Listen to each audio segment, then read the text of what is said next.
If you are looking for a way to get the documents you currently have in Microsoft Dynamics 365 Customer Engagement moved to Microsoft SharePoint, here's a step-by-step tutorial for getting Dynamics 365 integrated with SharePoint. Let's get started. Go to your Dynamics 365 dashboard and go to Settings, here on the top right, and then Advanced Settings. A quick note, if you can't find Advanced Settings, please go and check if you're logged in as a user with admin rights. Once you have found Advanced Settings, you can go to Settings and choose under System the option for Document Management. Choose the option Enable Server-Based SharePoint Integration or Configure Server-Based SharePoint Integration. On the wizard that will open, indicate if your SharePoint is online or on-premises. The SharePoint integration can connect to both. It can even connect to multiple SharePoint sites, but they have to be either all online or all on-premises.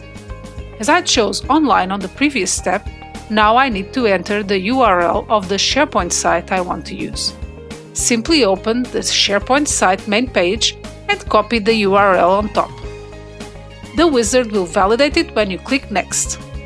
Once the validation succeeds and you see a validation status complete message, the final step is clicking the Finish button at the bottom.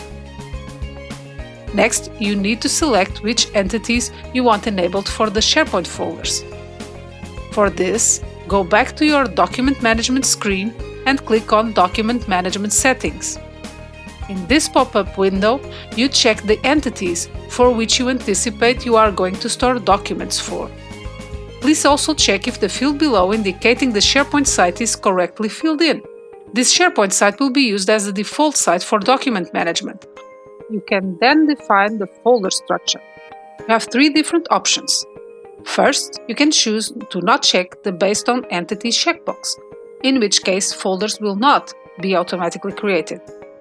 If you do check the Based on Entity checkbox and choose Account, the structure will have account as the primary folder, and subfolders based on the actual account names under it. On the other hand, if you check the Based on Entity checkbox but choose Contact, the structure will start with the Contact primary folder, and subfolders based on the actual contact names will be created under it. Make your selection and click Next.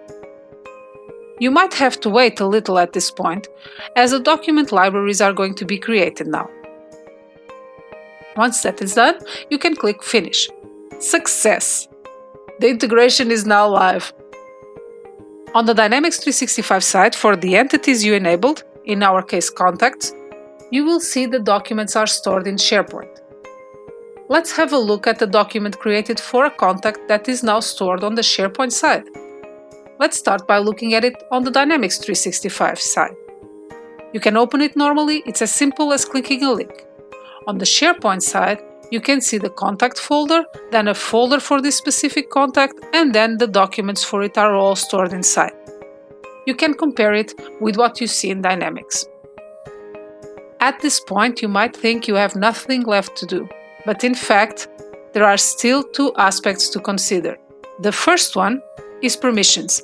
If you leave things as they are, everyone will be able to see all documents on the SharePoint side. This integration ignores what privileges you have set on the Dynamics side. That can be dangerous. Fortunately, you can fix it by using a software specific for this, CB Dynamics 365 to SharePoint Permissions Replicator. When you use it, all Dynamics privileges are replicated automatically to SharePoint.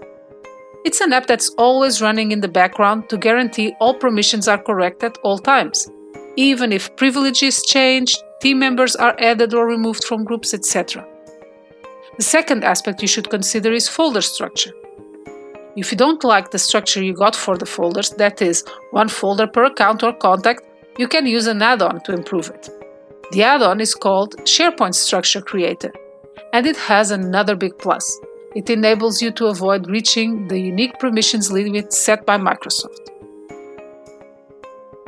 All in all, having the Dynamics SharePoint integration enabled can give a tremendous boost to your business productivity.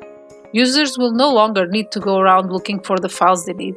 Instead, everything will be linked and your entire team will have effortless access. The integration is easy to enable, and using additional tools, you can fix the permissions and structure problem that the out-of-the-box integration by Microsoft has. If you have any questions, or if you want to see how all this can work together, get in touch with Connecting Software's experts. Check out on the links below how you can easily reach out. Thanks for watching.